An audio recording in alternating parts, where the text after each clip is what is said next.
Welcome back to Totally Pointless. I'm JT. And I'm TJ. Today we're diving into something that sounds like it's straight out of sci-fi movie, but it's been making the rounds online. Project Bluebeam. Yeah, it's definitely one of those theories that kind of scratch your head and you're like, wait, what? Before we get beamed up into the world of conspiracy theories, though, let's take a quick sec to thank our sponsor, Payment Solutions.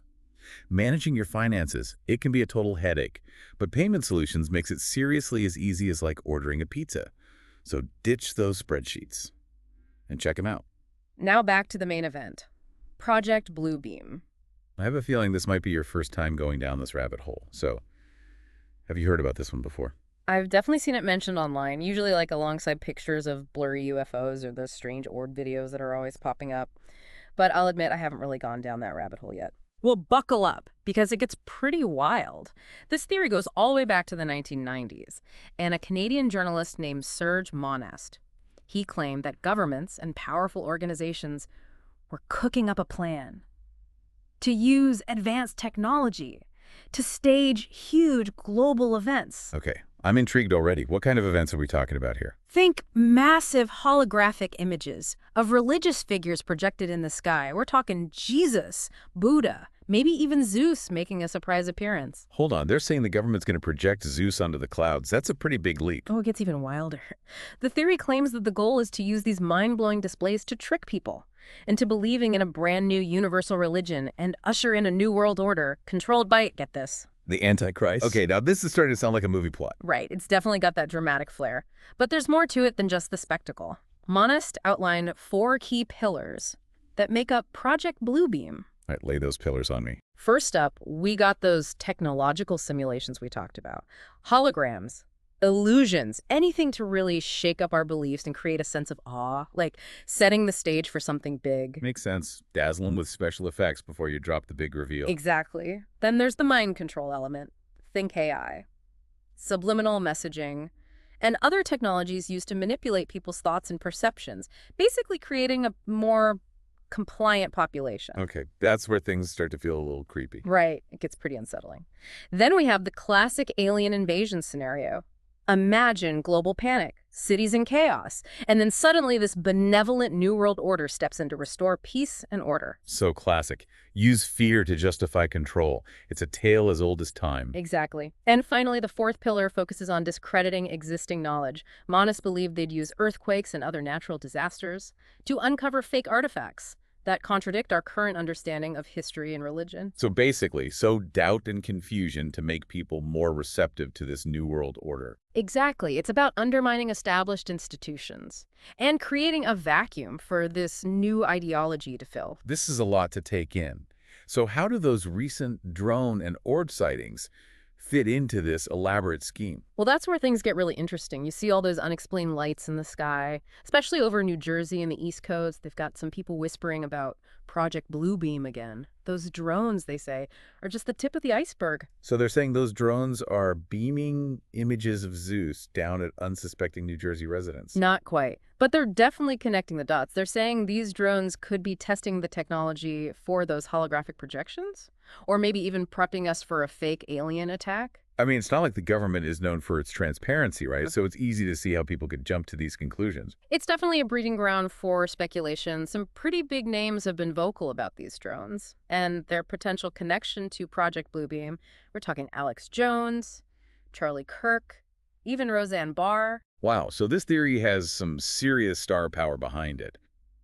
But I have to imagine not everyone is buying into this whole drone as harbingers of the apocalypse thing, right? Of course not. There are plenty of skeptics out there offering more down-to-earth explanations. Some people are pointing to secret military exercises, suggesting that the government might be testing new technology. That makes sense. I mean, the government isn't exactly known for announcing their top secret projects. Exactly. Others think it could be private drones, maybe even hobbyists just kind of having a bit of fun. Or maybe it's just a case of mistaken identity. People misinterpreting planes or weather phenomena as something more mysterious. A weather balloon sparking a global conspiracy. It wouldn't be the first time. Exactly. But even with those more rational explanations, the government's response has been a little, well, vague. Oh, really? What have they been saying? They've been trying to downplay the whole thing, mostly attributing the sightings to airplanes or loosened regulations on nighttime drone flights. But that hasn't exactly satisfied everyone, I can imagine. Yeah. Especially when you've got high-profile figures like Chuck Schumer and some New Jersey mayors demanding answers. Exactly. There's been a lot of pushback from residents and officials, calling for more transparency. They want to know what's flying over their heads. And rightfully so. It's understandable why people would be concerned. I mean, even if it's not the first step in some grand scheme to usher in a new world order, it's still unsettling to have unidentified objects flying around your neighborhood. Absolutely. It raises questions about privacy, security, even just like the basic right to know what's happening in your own airspace. So where does all of this leave us? Are we supposed to be looking to the skies with suspicion now, wondering if every drone is a harbinger of some elaborate hoax? I don't think it needs to be that dramatic. I think the key takeaway here is the importance of critical thinking. Right. Don't just blindly accept what you see or hear, especially online. Exactly. Question your assumptions, evaluate the evidence, and consider multiple perspectives. It's easy to get swept up in the excitement of a conspiracy theory, but it's important to remember that not everything you read online is true. It's like that saying, don't believe everything you think. Exactly. And remember, even though Project Bluebeam might sound outlandish, it reflects some very real anxieties that people have about technology, control, and the future.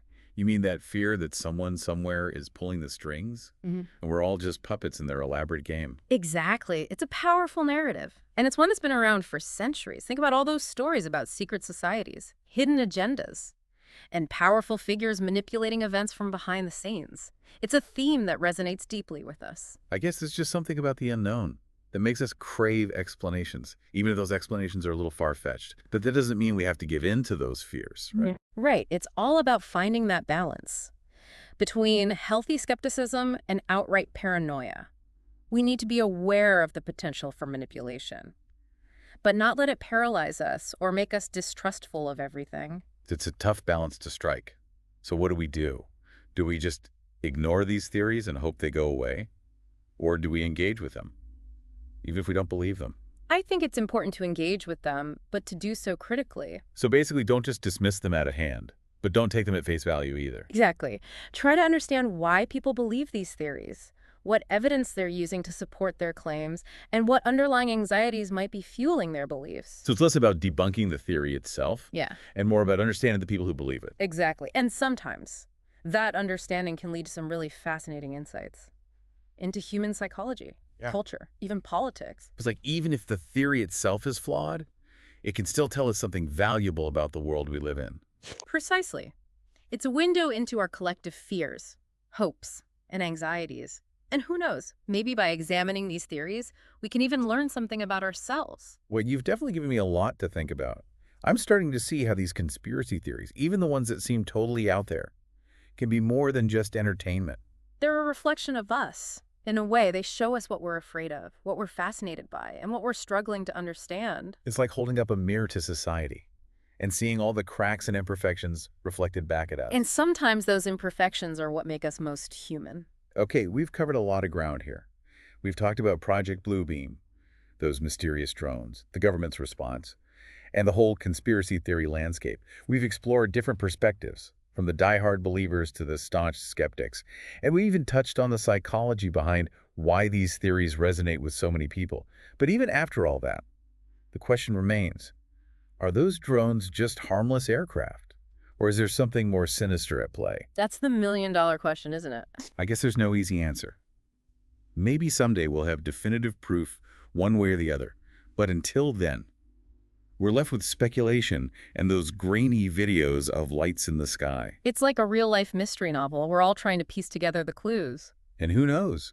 Maybe the truth is even stranger than any of the theories we've discussed today. Perhaps that's part of the allure of these conspiracy theories. They tap into our desire for the extraordinary, for something that challenges our understanding of the world. It's like we're all secretly hoping for a little bit of magic, even if it comes in the form of a government conspiracy. Exactly. It's about pushing the boundaries of what we think is possible. Well, I think it's safe to say that we've only scratched the surface of this whole Project Bluebeam thing. We've barely dipped our toes into the vast ocean of conspiracy theories out there. But hey, maybe that's a good thing. It leaves us with a sense of wonder and a healthy dose of skepticism. And that's what Totally Pointless is all about, right? exploring these fascinating topics, encouraging critical thinking, and reminding everyone that the world is a much stranger and more mysterious place than we often realize. So to all our listeners out there, we want to hear from you. What are your thoughts on Project Bluebeam and those mysterious drones? Do you think there's something more to it? Or are we just letting our imaginations run wild? Drop a comment below, join the conversation, and let's keep exploring these fascinating topics together. And don't forget to like and share this episode with your fellow conspiracy enthusiasts, skeptics, and everyone in between. Until next time, keep questioning, keep learning, and remember, sometimes the truth is out there, and sometimes it's right under our noses. Thanks for watching. Totally Pointless.